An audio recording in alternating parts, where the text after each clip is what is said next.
Here we are. Here we are. Where are all my friends? Sitting down with Adam Weiss, or AdamGoesHam. I'm stoked on this one because I kind of know your story from afar. Right. I've seen a lot of what you've done. I've seen some really cool things where from afar I'm like, yo, this guy knows. And then only more recently did we meet. Actually, I think we met outside of a comedy night, which we were just talking about. We're both big into stand-up comedy. And I was really excited to do this one because I think that there's so much more to your story than I even could imagine. So I'm excited to get into that. I'm excited too. What I like to do before we like really get into it is for anybody who's listening that doesn't know what you do, like just a very brief explanation of some of the things you've done, your accomplishments, and what you're up to.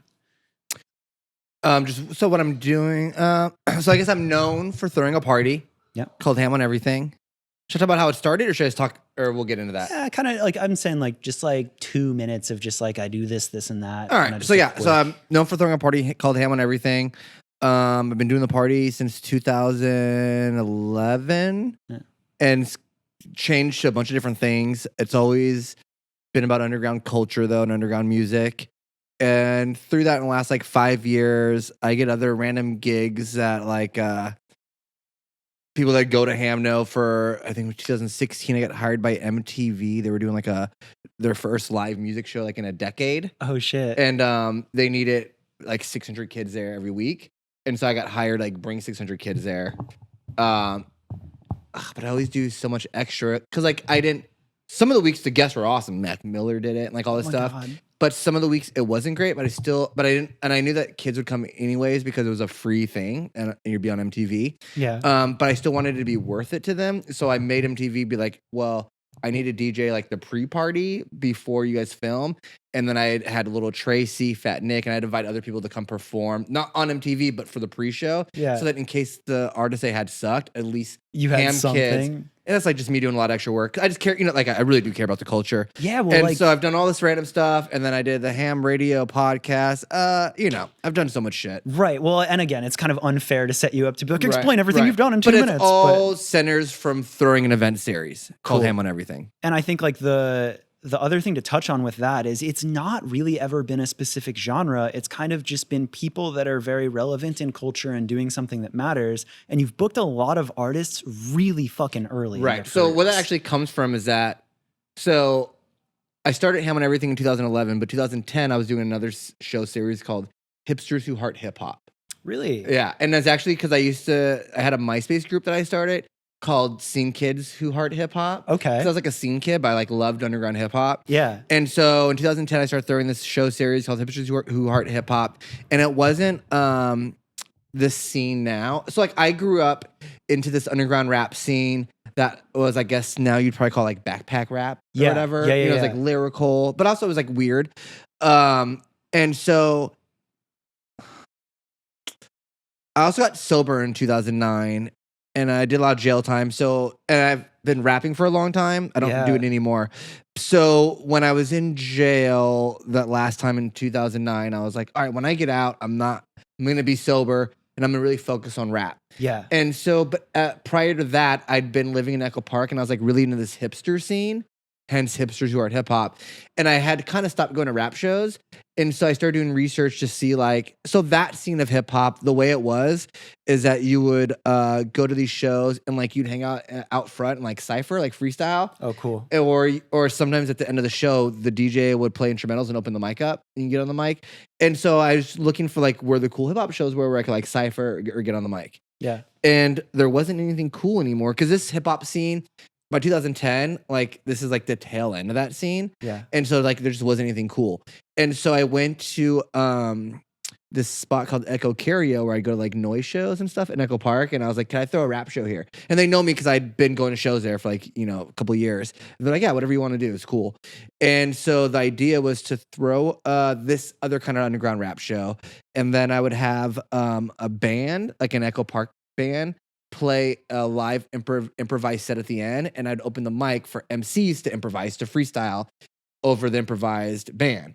And that was going to be my way of like shining and me like networking. Yeah. People hearing me rap. And so that's how it started. And then I got less into rapping, but So before it was very like this genre only. Yeah. And then less than a year into that is when Lil B came out. Or it's when I heard Lil B. It's when I heard Wonton Soup. And then also that's also when trap rap started because it's when Waka Flocka and Lex Luger's tape came out, Flockavelli, and it's when Juicy J and Lex Luger's Rubber Band Business 1 and 2 came out. And at that point, I was like so into this like underground subculture hip hop, but to hear this stuff, I was like, oh, this is fun. And I got Lil B immediately. Like I got that it was kind of satire. Yeah. And I liked that it made so many like hip hop heads mad because they're like, this is bullshit. This isn't rap. And it's like, so I liked being in on the joke, I guess. Because he was kind of one of the first ones to like break the rules of like rap, right? Right. And it was like kind of trolling. Yeah. And so I felt like if you were like in on the troll, then you felt like you're based and you're part of this community. And so I liked it, but that didn't work with what I was doing with hipsters who are at hip hop. Got it. And so I went to the Shortstop, which is like a bar in Echo Park. And because there used to be a rap night there called Wildlife Wednesdays, and they'd play like throwback Southern rap, but I never heard Gucci Mane or Lil B or Waka Flocka there. Yeah. And so I went to the Shortstop and I was like, yo, can I throw a night here? And they're like, yeah, you have every other Thursday. Okay. So I started doing a thing called Hipsters Who Are at Hip Hop present Swag It Out at the Shortstop. Yes. And I'd play all this Lil B music, and me and my friends would like do the cooking dance and shit. And then one night at that, if people have ever watched interviews with me, they probably know this. But one night at that night, I had already been like, I don't want to do Hipsters Who Are at Hip Hop. I didn't want to be pigeonholed to like that because I was having so much more fun doing the Lil B, dance night or whatever. And so I was telling my homie, I'm like, I think I'm gonna change it to something where I like have more freedom to do different genres and different stuff. That's like just fun and parties. And I was like, I think I'm going to call it Go Ham Productions. And my homie was like, oh, hell yeah, dude. We're going to go ham on everything. And I was like, oh, that's great. And also at that time, I was going to warehouse parties. And in LA in 2010, 11, the warehouse parties were like all house music. There wasn't like rap warehouse parties. Yeah. It was only house music. And I thought house music's pretty boring. And so I thought, well, the energy at Shortstop was so cool. And I was like, well, what if I like bring that same energy into a warehouse party? So we play like, Soulja Boy and Lil B, but we also have people perform and do it at warehouses. And did it immediately go off? Like by that time, like when you put those things together, you had had already the first ones I did weren't at warehouses, at the Standard downtown. Okay. And that first one I ever threw, the first everything I ever threw, Riff Raff showed up, Lil Debbie showed up. And what year is this? 2011. Yeah, damn. But what really made it, and also I did things where like it wasn't just rap. I booked like Harmar Superstar, which is this dude that does like kind of like sounds like Prince, but he's like a fat white guy. Sick. And as the songs go on, he starts taking off more clothes until he's like almost naked. So I was doing like fun things and I was mixing it with rap, but I was playing like this new trap rap with it, and I was just kind of like fucking around with it. But what really made it blow up is 2012. I found this spot that we used to call the Villa. And it's in Westlake over here in MacArthur Park. And there's like, if people are in LA, you've probably been to the Overpass and about the Overpass. They do an after hours party, but they were doing a party there, which is how I found about the Villa. And then I found the owner and I was asked if I could do a thing there. And so I did every Wednesday in January, and I called it the Ho House for HamOnEverything, HOE. And I did it weekly, and it was like I'd have like cool DJs, and then I'd have performances by like Speaks, Chippy Nonstop, Chill Black Guys, which were like Fairfax dudes, Young L from the Pack, and I did stuff like, and I did that, and then the very last one, I got Danny Brown to perform. Oh shit! And that sounds like the biggest thing I ever did. And in 2012, Danny Brown was like huge. Yeah, dude. And in that party, I think that it was like free the first hour, and so there started being a line immediately, and so just like build a precedence. But yeah, you're right, it's gone through so many different genres. So it was like I did that, and then it became very Tumblr, where I was doing Riff Raff and Curation was DJing, and it was very like kawaii girls would come, and it was very Tumblr. But then also, I guess I was pretty early on like trap rap stuff, and I ended up doing a lot of that. And then I was super early on SoundCloud stuff, so it was like early shows with Playboi Carti, and people like that. And then the next generation of SoundCloud, I was super early on shows with SmokePurp and Lil Pump. And then when that got like whack in 2016, I started doing like Lil Peep and the Goth Boy thing. So yeah, I've always kind of just like when something got too big, I'd go to like, what's the next thing? Right. But okay, so here's my thing with that, because again, just digging in, and you've done other interviews and you've talked on this, Right. and the common theme that I find here is like, you are obsessed with music. Like the amount of music that you find and Right. listen to and the genres that you come through. Like even I was listening for one of the episodes of Ham Radio that you had done. You did Lil Aaron on it. And he was talking about like Midwest emo. And you knew every artist and everything. So it's like, it's not a specific genre. You just are in Yeah, I'm on just a music. geek. Yeah, I'm a geek. And like, Where does that come from? I don't know. I'm just super geeky. And so when I like something, I try to lock in on it. Like, yeah, because it's like Midwest emo, jazz, and then like subgenres of jazz, like spiritual jazz, or I have a lot of like old folk records or old country records. Yeah. I just like lock in on something, and then I do a lot of geeky research on it, and then I like want to know everything about it. Well, and that's why I was so excited to sit down and talk with you on this, because it's like, I don't think that you could fake what you've done with all these parties, because it's like, I don't think it's an accident that you were early on these things. I think that you were just like, cool, here's something special happening in this time. Who's doing it the best? Who's doing it unique? Right. And you just, of course you But found also all a lot of it is people. me, Twitter's like an ear to the street. Okay. So a lot of me is just paying attention to that. And then certain people that I trust, like NetArb. Oh, yeah. So it's not just all me, you know, like NetArb was super early on Made in Tokyo.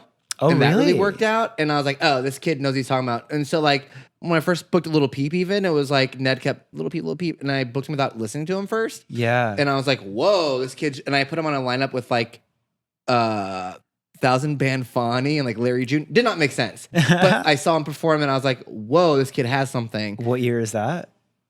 Maybe 2015 or Okay, 16, yeah, maybe? yeah. 2016. So before he dropped It was right before Crybaby. Yeah. Because we did that show and he opened. I was like, so you know what's funny is that like Horsehead had been going to the parties for a long time.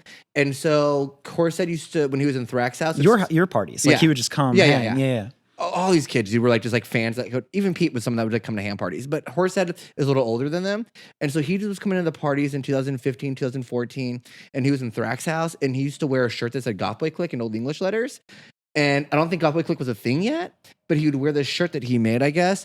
And Horsehead DJ'd a party, a Ham party like in 2015. And back then I was like, let me look more into Horsehead. And I saw what he did, that it was like this emo rap thing. But at the time, Ham was like mosh pits and twerking. And it was like, and I was like, this definitely wouldn't work for Ham, like him performing. And I kind of like put the emo rap thing aside because Horsehead was very early on it. Yeah. Might have been the first. Wow. I mean, like I can't even front like I would know or that I could weigh in on that, but I know that he's been Probably in it the for a first. long time. And so when I first saw it, I was like, that wouldn't work. But by the time in 2016 when Peep did it, I was like, oh wait, this does work. And because I had Peep on, I used to do Ham Radio at Dash Radio. Okay. Before it was like a podcast, a video podcast, or just a radio show. Yeah. And I was so enamored with him from that show that I think he sent me Crybaby early, and I was like, the day it came out, I was like, I'm gonna play the whole thing on the radio show. Do you want to come in? Oh shit. Yeah. And actually, his manager's Chase is me and Romo is the guy I do HamOnEverything with. Yeah. He's our homie. Yeah. And we were like, yo, Romo specifically, I'll give Romo the credit for this. He texts Chase. He's like, yo, listen in right now. You got to hear this shit. And then he was like, I want to manage him. Because he was already managing Antoine. And he's like, I want to manage Peep. Does he have management? And at the time, NetArb was kind of acting as Peep's manager, or like helping Peep. So it was like at the very like early days of early. it. Yeah. Well, and like that's again, like that's the thing that I feels like an underlying theme with you is just you're so early on these things. Right. And I think it's dumb luck though. Do you? I don't know. Like just work out. I don't know. I mean, yeah. I have a thing that I think I'm about to go a different direction with Ham with what I think is going to be next. Yeah. Well, okay, wait. So before we talk about that, that. So while we're talking kind of like this era of Peep, because there was another piece, Babs from Emo Nite, Babs Sabo, was on the podcast. And she said, I brought something up to her. And I was like, yo, you did something really important for culture and for this one moment. Tell me about it. And she quickly was like, that's awesome. I'm so glad it was that. In all fairness, though, that was Adam. Right. That was, and so now I really want to ask you about this, and or just kind of like explain from my side of it. Right. So 2017, late 2017, so what, like a year later, the call it emo rap, whatever is, I mean, very poppin' happening. And Emo Nite has Emo Nite Day. And there's a stage. And on my side, I was working with an artist called familypet. Yeah, and I booked them. I flew them out. Yes, you did. So to me, like, I'm starting to get involved with them. I'm meeting all these kids. I'm like, I admittedly was a little late to it. Right. But I'm starting to see it. And to me, like, I've always felt like I've never played music, but I've always loved music because it represents a community. And it's something more than just your typical like high school clubs or whatever. It's like, oh, cool. You're outside of this. You don't quite fit in. Here's music and here's a community that will accept you for anything. And I think that's so fucking important. So where I had seen the Warped Tour community kind of go away and it kind of became elitist and it wasn't like, to me, what a community should be. Right. I was seeing this develop and I was seeing these kids get on each other's tracks, help each other, connect pieces. Like it wasn't petty. It was everyone growing together and everyone's friends. And I was obsessed. So I'm starting to work with familypet. And then they tell me, they're like, yeah, this guy Adam wants us to come to LA for Emo Nite Day. Should we do it? And I'm like, yes. Oh my God. And then like the lineup is coming together and there's a lot of these artists, right, on that specific stage that you put together. Right. And I witnessed it firsthand where I drove over and like met them and a lot of them were meeting in person for the first time. Yeah. That's when I met Shinigami. That's when I met, I mean, all of that crew. A lot of that, them meeting in person, that was the first time I went to Lil Aaron's house. I think that's the first time the Boyfriends ever performed. The Boyfriends material wasn't even out yet. No, it wasn't. And they performed it for the first time because they were just working on it. Yeah. Yeah, a lot of them. There's a picture from the night before at Cha Cha Lounge, and it's like all of them. Yeah. And a lot of them's the first time they met, and they're all like best friends now. Exactly. Yeah. And like, when I was talking to Babs about it, it's like, to me, I think that ripple effect is so cool because, and I want to hear on your side what made that happen. Well, it's actually really interesting. So what had happened for me is, so that was 2017. So in 2016, a few things happened is that the clout rap thing became a big thing because I was doing, I did early shows with SmokePurp. Yeah. Early shows. You book Lil Pump like on his first show or something like that? Yeah. And, okay. And like, if you look, there's actually, I have a photo from the SmokePurp show that Lil Pump was there too. And I didn't know who Pump was yet. And he had like no tattoos and was like a regular kid. But so, I was booking these kids, but then something happened in 2016 was clout rap SoundCloud thing became really big and kids were getting signed really immediately. Yeah. And getting too big for me to book them like quick. Yeah. And then also I didn't like this new like clout glasses, gang. I didn't like those kids. Yeah. And I was like, because there was a minute where it was fucking awesome. It was so cool. It was really cool in the beginning and then it became really corny. And I don't want to throw shows for like gang and dumb clout glasses and like, I just didn't think it was cool or underground. Yeah. And then it was like I was doing the Ham Radio podcast and they were putting a lot of pressure on me to like book guests that are like, we got to get Matt Ox. And it's like, do I have to get Matt Ox? And then also that pressure made me feel the pressure towards like ham shows too. Like I need to be the first one in LA to book Matt Ox. But it's like, do I? I don't give a fuck. No offense to Matt Ox, of course. But it's like, I'm not a fan of that shit. Yeah. And so I felt like all this pressure of that. And then, also in 2016, this tragedy happened in Oakland with a venue called Ghost Ship. It was like a DIY warehouse venue where it got lit on fire and people died. So it like put a damper on the warehouse scene out here even. And I was like, so the warehouse parties were becoming a little difficult because cops were cracking down on it. And then I was like kind of losing passion for doing shows. So it's just like a combination of things where you're just like, so then I think when I heard Peep and I heard this whole scene and all these kids that are connected, I was like, oh my God, this is like the anti-clout. Yes. And I was like, fuck yes. And so I was really excited. And so in 2007, so towards the end of 2017, I was plotting on like, I'm changing everything. I'm only doing this kind of stuff. Yeah. And so when I got asked to do the Emo Nite stage and they gave me a budget, I was like, oh, this is going to be my intro, me introducing the world to what Ham's about to be. Oh, and so it was really important to me. Okay. So it was really, really important to me. And at that time, Peep had already blown up. And so, and Chase's manager is my buddy, but it was like, it's not going to work to book him. I mean, especially dude, that stage was small. Especially like on that was stage in a little, lobby. Yeah. But my idea was, Peep died 3 weeks before then. That's my idea was like, Pete was someone that like he'd come to the ham parties and would always be down to perform. Yeah. And so I was like, oh, I'm going to book a lot of his friends and like get him to come. because I knew that it was like right when he got off tour, so I knew he'd come for sure. Because on the original lineup, Coldhart and Horsehead were on it too, but they dropped out. I think for Peep's funeral. Right. I mean, it literally was 3 weeks before. Like Wicca Phase, who was my headliner, almost dropped out too. You know. But yeah, it was really important to me because to me that stage was my intro to show people what I'm about to start doing in 2018. Whoa. Yeah. I mean, yeah, just because on my side of it, it's like that moment, and I mean, like, obviously those natural friendships happened, and like it wasn't just like, oh, today we're friends, but like bringing people together. I was paying attention to like who was talking to each other on Twitter. Wow. And I've always been like that with lineups where like I'm very specific about curation. And so like I start with a headliner and then I'm like, who do they follow on Twitter? Whoa. Who are they talking to on Twitter? And then who do they follow? Everything needs to like make sense because I feel like if the artists are excited to like be together at a show, that you're gonna feel this energy and the crowd's gonna feel it. Dude. And so it's always been about like seeing people that talk to each other maybe don't get to hang out that often is getting them together on a show.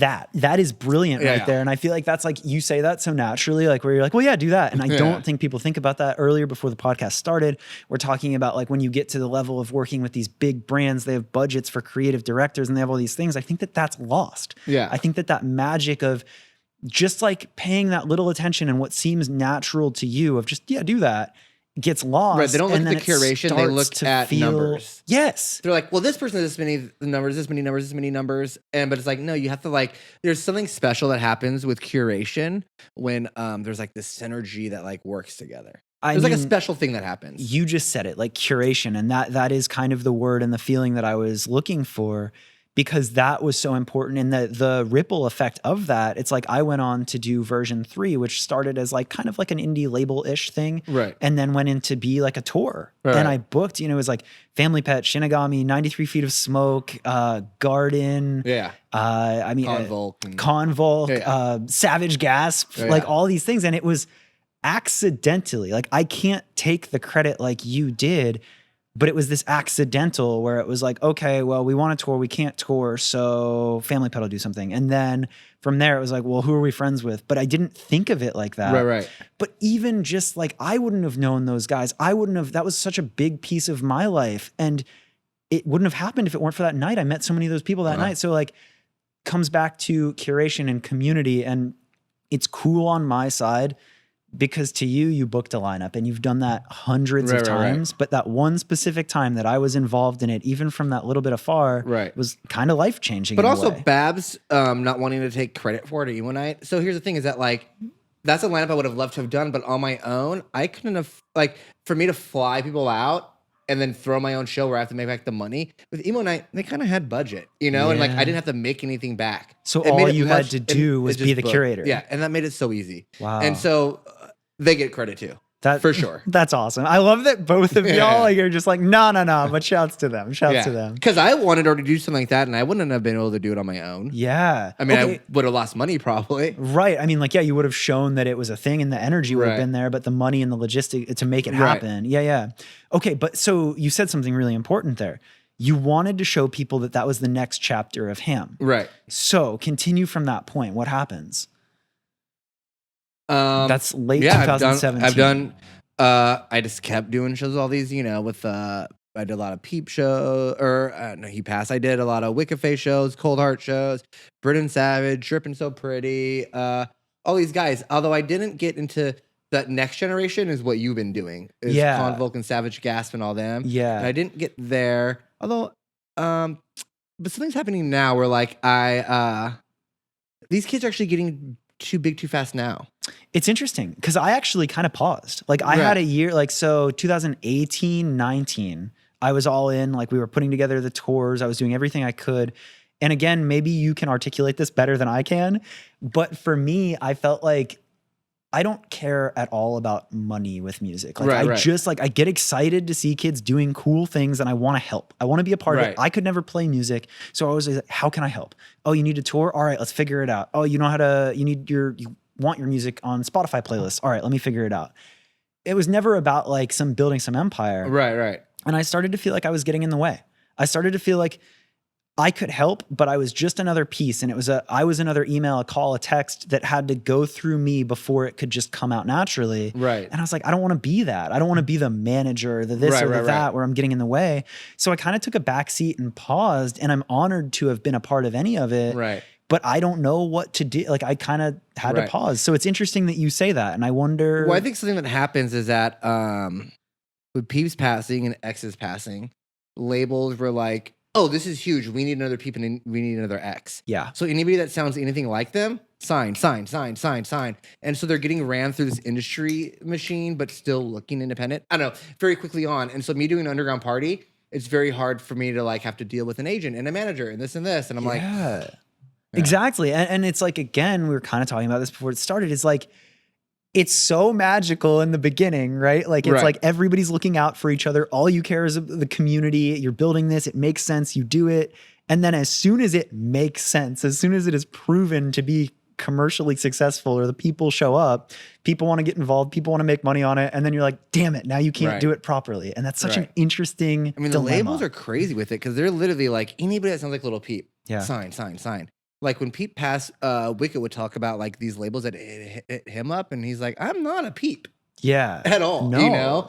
And they're taking like these fancy dinners, and Wicca's like, you know what I mean? Yeah. But it's like they were so, and it's like, but also these labels don't really give a shit about these kids' career, so it's like sign, and let's just hope one of them blows up. Yeah, because if they get one little Peep, and then we're like, oh, and it's shitty. So then what you did curate a lot more parties and do that. Where did that go to? Because I feel like a common theme with you is that like you'll pivot again, not to chase clout, but just kind of chasing passion and chasing things like that. And I agree with you. It kind of, I don't know if it blew up too fast, but it evolved in a way where it was like, oh, it's changing again. Right. So what was your pivot there? Like, are you like, where does that take you to? So for a minute, so I like the emo rap stuff and I was doing that. And then like the mosh pit rap stuff, you know, it's like punk influence. I thought that was cool. Yeah. But the last year, I don't know, it's like getting too big. I still like all those. I love all those dudes, you know, and I'm working on something that's going to still, I'm working on a thing with Up Rocks, a performance show that's going to still really be into that scene. Yeah. But for me personally, for throwing shows, it just seems like, well, also how many like, you know, little Lotus shows am I going to do? You know what I mean? And it's like, and then the newer kids, and even like those dudes like Wicca and all them, like now have like agents and big managers, and like it's a little more, and they're doing tours instead of like underground shows. So it's a little more difficult now. And,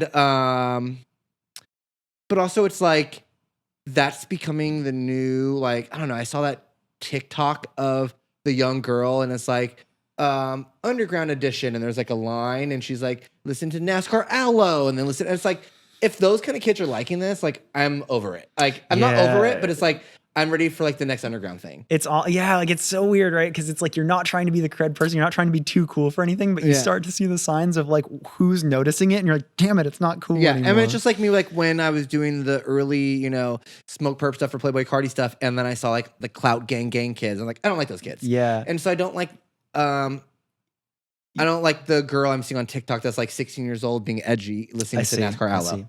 You know what I mean? And so what I like now is and I haven't started doing this yet, but it's like my next plan for this year. I've just been busy with other projects. But so Earl Sweatshirt, you know him, right? Yes. So there's this whole new scene that kind of he's not gatekeeping, but he's like the forefather of, where there's these kids, Mike, Mavi, Medini, Logi, what's his name?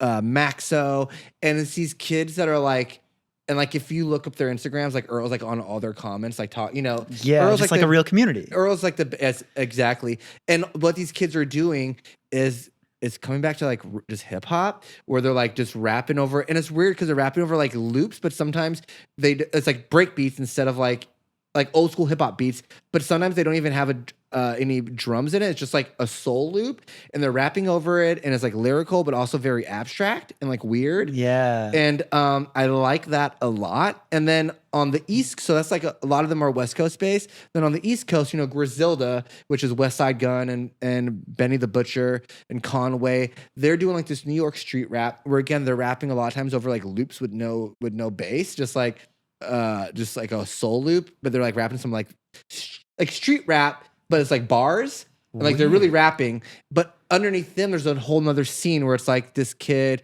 Uncle John and El Camino and Estenac and Crime Apple. And so I like both of these scenes happening, and it's like everything cycles. Yeah. And so it's like coming back to like what hip hop was 15 years ago. Yeah. But it's these kids' way of doing it. It doesn't sound like old head rap. Yeah. It's like a new way of doing like abstract lyrical rap. Right. And I'm very interested in it. That's fucking cool. Yeah. And like, again, like, dude, it's crazy. Like, I don't think you can't force the way that you pay attention to things, right? Like that has to come from somebody who just likes music. And that's the thing too, is like, it's to like with those new kids, it's to a point where like, I'm excited about the music. Yeah. Yeah, and I know when I'm excited about it, I mean, I bet you it turns into a thing. And so I'm going to slowly start. So I want to like scale down Ham, and I want to do shows only like in small DIY spaces, late night again, not like 17, I love 1720, but not like a big thing. I want to it got to the point where Ham shows were fucking So I want to scale it down very small. And at first I'll still book like Ham-like artists that I think have a synergy with these new guys. But I'm slowly going to make it into this like weird abstract hip hop thing. That's freaking cool. But I might mix it with like bands, with like girl pusher, stuff that like is kind of also weird. Yeah. So I think there's this like community that like likes hard, weird, like art punk, but also like there's a lot of like Mexican kids, for example, that are like into art punk stuff, but also into graffiti and also into like this new kind of like abstract hip hop with like boom bap beats made on like SP12s, you know what I mean? Or like MPCs, like old school hip hop shit. Well, I do think like one thing that's happening that I freaking love, like out of all of this, is with the internet and like with things moving so fast and anyone being able to I mean, you've been able to put music out on your own now for 10 years, a long time. Right. But I feel like we're kind of in this like musical renaissance where people are more open to listening to anything. If it's good and if it's authentic, people will listen, and that's sick. And I think what I'm like with Ham is that there's already a built-in crowd that I think kind of trusts me. Yeah. So I think they'll come, and I think they'll see that it's dope too. I think they'll like it.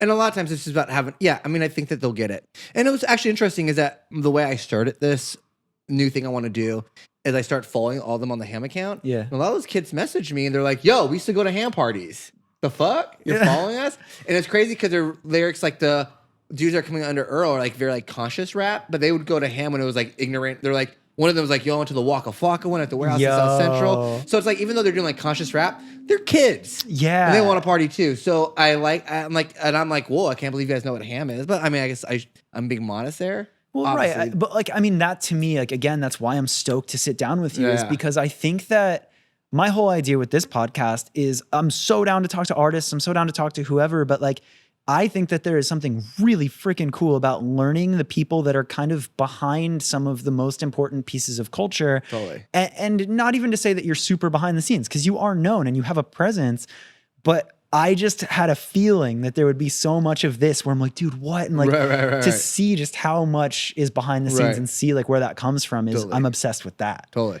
It was awesome. Another part of your story that I know from your Sidewalk Talk, and huge shouts to her because I think that her interviews are amazing, is early in your days, you talked about getting sober. And that was like, I mean, now you've been sober, you said, for a while. Yeah. 11 years. Yeah, 11. Holy shit. Just February 5th was 11 years. Bro, congrats. That's amazing. Yeah. But you were telling me, or you were telling in the interview, I think you said you got DUIs on both your 26th and 27th birthday. Or was it? I don't remember. I was definitely in jail for both those days. Okay. So that, and like getting to a point where you kind of had your a very real personal realization of like, this isn't it. And like kind of that turning point. And I think another piece that you spoke on there is like, you've done all of this and there's so much impact in music, But bigger than music, I think that like being a role model and being able to speak on that seems like it's become a part of your life. Oh, it's been a huge thing. Well, so here's what happened is that I've been sober for 11 years. Yeah. And I'm sober. So I got sober in AA, but I'm sober in a new program now called SLAW, Sex and Love Addicts Anonymous. Okay. And I've been going there for 3 years. And what happened is that even though I was sober in AA, I was still... I wasn't emotionally sober because I was still acting out in the sex and love addiction where it's like, I guess the way to explain it is like, I do two things. It's like act out sexually by like sleeping with a lot of girls and then find the one that like doesn't sleep with me immediately and then put all the magical qualities on her and she's the one and I get obsessed. And then it's like, instead of focusing on what's happening inside of me, I get to focus on courting or, and then I finally get them and then I'll do something to fuck it up so that it's just a lot of me like trying to get the validation back. And then I'm like not being able to pay attention to me because I'm so tied into the game of validation, the pull and tug.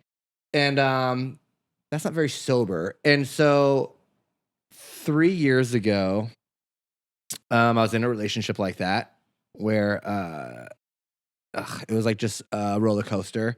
And I get it, it's all about me not, me being able to avoid myself and what's really happening inside. Yeah. So I get to put all the energy into this thing.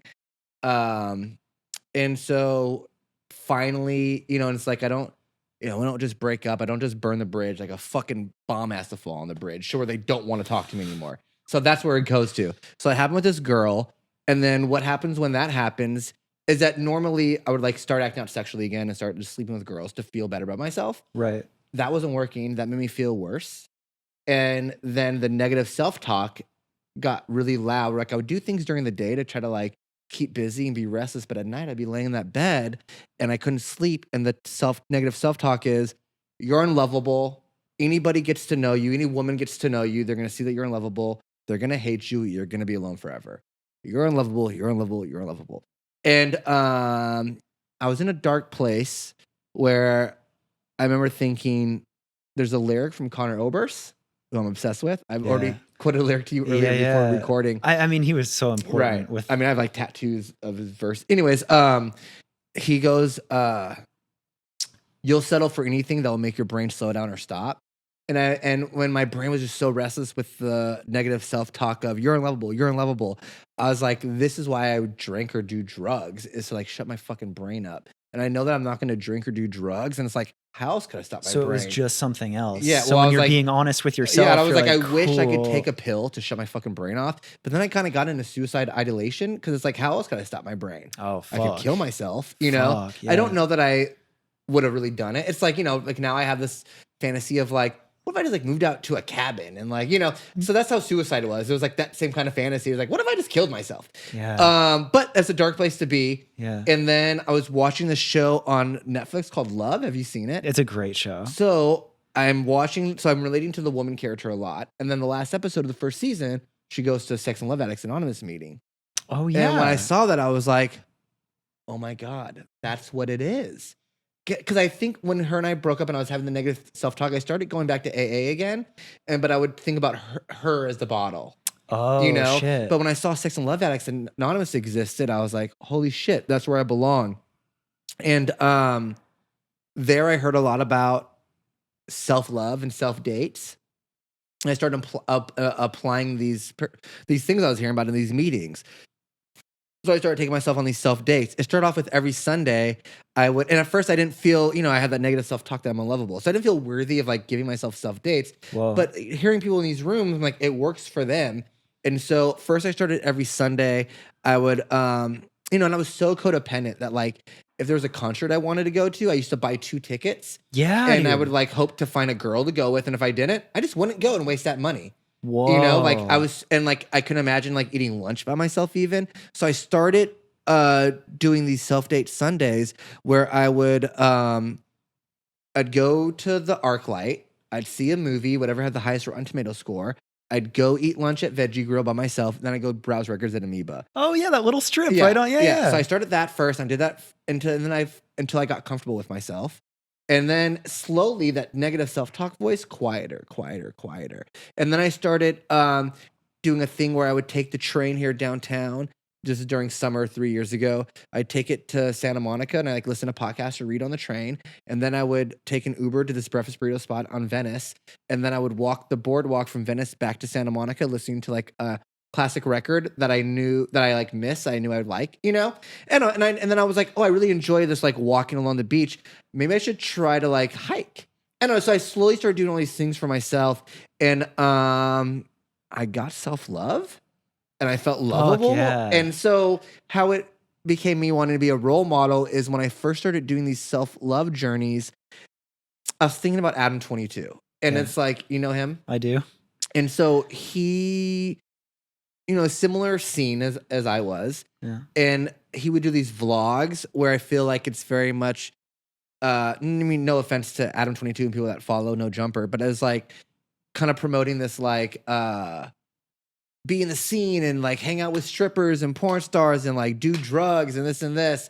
And I was like, so at first I started doing these Instagram vlogs as a joke of like showing me doing like a regular shit. Like, I'm about to walk along the beach, y'all. I'm about to have lunch by myself. And then people started commenting and being like, no, this is really helpful. And I was like, oh shit. And then I just started documenting this journey of self-love. And it became something, I started something like funny. Like I was trying to be ironic, show like the anti to what Adam 22 was showing. Yeah. But then it's really earnest now. And it kind of like worked. Yeah. And I get a lot of people that are like, yo, thank you so much for documenting this and this and this. And it's so helpful. Yeah. Yeah. So I just been, and it makes, but also like holds me accountable as well. Dude, two things you said there, and like there's like a theme or there's like a piece that really sticks out to me is one, like the doing those Instagram stories, things like that. I feel like all too often, like you think that the standard of cool is one thing, and then everyone says it. It's the biggest cliche, but it's like when you actually just stop and you are yourself, the amount of respect that gets and how refreshing it is to people, you get caught, right? Like the way that the internet moves or the way that culture moves, it's like, oh, you have to be like this, you have to dress like this, you have to say stuff like this, you have to like stuff like this because everyone else is doing it. Right. And then when you and it takes a minute when you stop and just do something for yourself, and then people are like, oh wait, that's kind of tight. See, that's what I want to do. I wanted to show like, look, you could be somebody that's like important in the scene and like doing this stuff, and your life doesn't have to be drugs and porn stars. Nothing against porn stars or drugs, if that's your thing, you know. But I was like, your life could be. It doesn't have to be that. You don't have to front like it's that if it's not. You could do normal shit. Yeah. And you could like be vulnerable. I love that. And then the other thing you said, and like I again can't front like I've been in it, but I've been around a lot of very close friends, and my brother like has gone through like some kind of rehab. And you said something that was so crazy to me as you were saying it. So cool, you got sober, no drugs and alcohol, but then it was like what's the sex and love anonymous. Yeah, it's not anonymous. It's SLAA, Sex and Love Addicts Anonymous. Okay. But you said something there where it was you were just putting that energy and that wanting to be distracted somewhere else. Yeah, exactly. And a thing that I've learned that I think you're doing so perfectly is like confronting the actual issue is so hard to do. Right. You have something in your head, you're telling yourself you're not good enough, you don't love yourself, you can't be loved. All of these thoughts, whatever it is, even with drugs, even with anything, you'll do anything but confront the issue or actually just take that second for yourself to break down why you're feeling that or whatever. I mean, and so much respect for finding that and doing that and confronting. And I think that lesson, it doesn't matter what your vice is, that is so important. And you said that well. I think as humans, we it's natural to like not want to feel discomfort. Yeah. And so you like want to like avoid it. You want to not deal with shit. You don't want to confront it. You don't want to deal with discomfort. But leaning into discomfort and walking through it, it's like to get to the light, you have to walk through the darkness. And it's a hard thing to do. But confronting discomfort and living in discomfort and walking through it, it's a muscle that you have to flex. You have to work it out. So even doing things like, so I'm into jazz. And so I started going to see jazz live. And at first I would show up like right when they're about to start. So I have to like sit around awkwardly. But then I was like, so with jazz, I like to like watch the piano. I like to watch them play. Yeah. So I want to be in the front. Yeah. If I show up right when they're playing, I'm not going to get the seat I want. So it's like, I'm going to show up early and be the first fucking person there. And it's going to be awkward. But even doing something like that, it sends a message to your brain that like, I am worthy of feeling awkward if the payoff is going to be something I enjoy. And so it's just like sending messages of self-esteem to my brain. Dude. And so I do all these actions that, these little things that just puts a penny in my self-esteem piggy bank. Yeah. You know? And it starts to add up, right? Yeah. Like something that really stuck with me on that same level is like, if you're in a bad spot or if you're trying to fix something, like it's sometimes so discouraging, or you say some big grandiose, I'm never going to do this again. And then as soon as you slip, you're more disappointed. But if you build small habits, they stack. Right. And it seems like you've done exactly that. And that's the thing, like with the self-esteem, and it's like, I know, I'll talk about myself, getting the big job, getting the big gig, blowing up with Ham, getting the fucking girl that seemed attainable. None of that stuff gave me self-esteem. Yeah. Little things gave me self-esteem. Because it's not job esteem. It's It's not girlfriend esteem. It's not mom esteem. Yeah. Self-esteem. Dude. So it's these little actions that I love that, dude. I fucking love that. That's really cool. And like, again, I love that. I honestly love that you have had the accomplishment and success and what you've built with Ham, because that gives you more cred to then be yourself and show that it's possible, right? Well, something I believe is that the universe, I'm going to sound crazy. Let's go. The universe or God, whatever you believe in, is perfect, makes no mistakes. And I feel like the universe made Ham very popular, gave me this large platform, made me influential to people younger than me, so that I would discover all this so that I could use a platform to spread a little bit of positivity in the little piece of the world that I have a platform in. The little piece of world that I could influence, I feel like the only reason Ham became popular and the only reason I keep getting these like things is so that I could use a platform for this positivity. Dude, I mean, that's amazing. And I respect that so much. And that's so cool that that's the person behind it. And I think that you really have done that, right? Because you've spread that message. And also, like, again, coming back to me giving you that credit in 2017, it's like, not only are you spreading this message now, you've also brought communities together by just curating events properly. Right. So there's been so much positivity that comes out of something from afar. You could be like, oh yeah, that's some party I don't want to go to, or that's some crazy party where they must do drugs and go crazy. It's always and you're been like, more important about community to me. Yes, dude. I once heard something that the opposite of depression is connection. Whoa. And it's like, so having these kids connect, and it's like, and I'm like 10 years, 15 years older than the kids that go to the parties, you know? And so it's like, I'm not like at home listening to the people that I'm booking, you know, my records aren't those records. Yeah. But I grew up in an underground hip hop scene when I was in my late teens and 20s. And so it's like, to me, I think about who I was back then. It's like, I want to curate something for like me back then. Dude. And so it's like not about me having my community. It's about me. It's literally about me being in a position where I could create a community for these artists and for these kids that are into it. Fuck, that's cool. And oh my God, the reason I started this podcast was, to me, I became obsessed with like the business side of music, right? Like I wasn't an artist. I didn't fit in on that side, but I loved being a part of it. And that's like where I felt I could add value.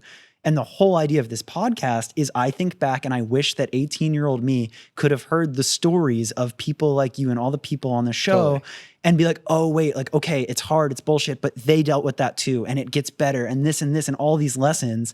So like, damn, it makes me so happy. Yeah, it's that's real awesome. Shit, man. It's real shit. So, okay, so my last question then in that line is, if anybody listening to this has seen what you've done and loves it and super connects and wants to do something like that, throw their own parties or kind of just like curate in whatever way that they have that vision, I hope this isn't too broad of a question, but like, what would your advice be to somebody in that position? Oh, I definitely have advice. So people have hit me up, or they like see what it is, like, and they have grandiose ideas about it. Like, I'm going to do this and do it this big. And it's like, you got to start small. And also, you have to start small and really build something. Nothing happens overnight. Like I was telling you, like we were talking about earlier, that anything that's like an overnight success has 10 years of backstory. Yeah. And so you can't expect something to like be big right away. And then also, I think there's a lot to do with expectations and integrity. Because it's like, for me, I never had expectations of this becoming anything it's become. Like, I just was happy at being a DJ night where I played Lil B. I didn't think Lil B would ever actually play my party. Yeah. You know, so like, that was a full circle moment. So it's like just having, not having these big expectations. And then if you're just operating out of integrity, I feel like we're living in a culture right now, where especially for like this scene where it's a lot of like let's link and build. Where it's like a lot of almost feels transactional. Transactional and doing this like shicey shit to like come up, or it's like you feel like if you do it's like a lot of like, how can I get quick clout, quick cash? Yeah. But it's like if you have integrity, things take a lot longer, but you'll have longevity. And I feel like if you're operating from a place of integrity, and if you're just showing up for yourself, that the universe, like I said, the universe is perfect to make some mistakes, and the universe will lead you into what you're supposed to do. Dude. As long as you're coming out of integrity. I fucking love that. Yeah. Even, I mean, I'm listening to that right now and I'm like, fuck, I'm encouraged. And like, cause I think we all kind of, as much as you can come from a spot of integrity and like do it from that honest, real spot, it's sometimes so insanely discouraging to believe in that and believe that you're doing it from there, and watch maybe things that you believe aren't that honest just blow up and like and that's have the thing. that success. The things that aren't honest, they're gonna blow up first. They're gonna blow up fast, and they're gonna crash and fucking burn. Yeah, this doesn't have longevity. People are attracted to integrity. People are attracted to honesty. I think anything else, and, and also it's like, the quicker something blows up, the quicker it falls down. Yeah, even with relationships. If you look at one where like you have this love affair tornado thing really fast, it's always gonna crash just as fast. Yeah, fuck. Things like take time to build, and it's like an analogy. A good analogy is like if you've been driving like in the mountains and it's really dark out, and you have your headlights on, you can only see the like few feet in front of your headlights. You can't see miles away. Right. You don't need to see miles away. You only need to see a few feet to get to where you're going. You know what I mean?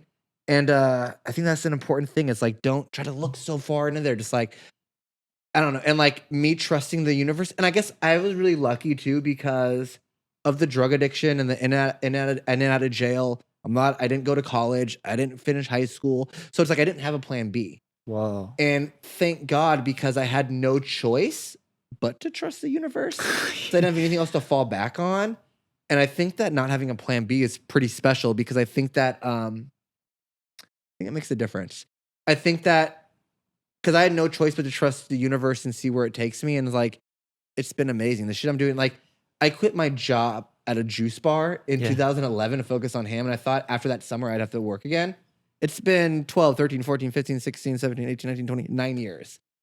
And it's happened. Yeah, and I'm like living well. Yeah. And it's I keep getting these opportunities, and it's never opportunities that I've like thought I would get. Yeah. I didn't think that I would work with brands doing other stuff.